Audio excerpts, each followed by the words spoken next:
Patuloy tayo. Karon na i-shout out ako ang mga Tagalog. Nga pete minyo hambuga. Makakita mo Bisaya mo ra mamugwan. Inyo ha maming ikwan i-down. Kabalo mo. Lamang kayo may sinyo kay ano.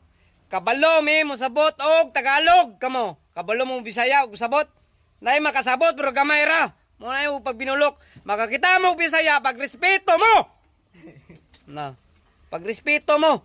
Kay lamang mi sa inyo ha. Pag binugo. Ipakita mo Bisaya. Oh. Kayo makaintindi kayong Bisaya? Di ba hindi kami makaintindi kami ng Tagalog? Huwag kayong hangal. Oh, nakatagalog kung pinahat. Makakita mo Bisaya, respeto pod. Ikay makakita mo Bisaya, mura mo idawon mi ninyo. Mga ignorante. Mas lamang mi sa inyo ay mo pag binugo. Tigbason ta mo ron.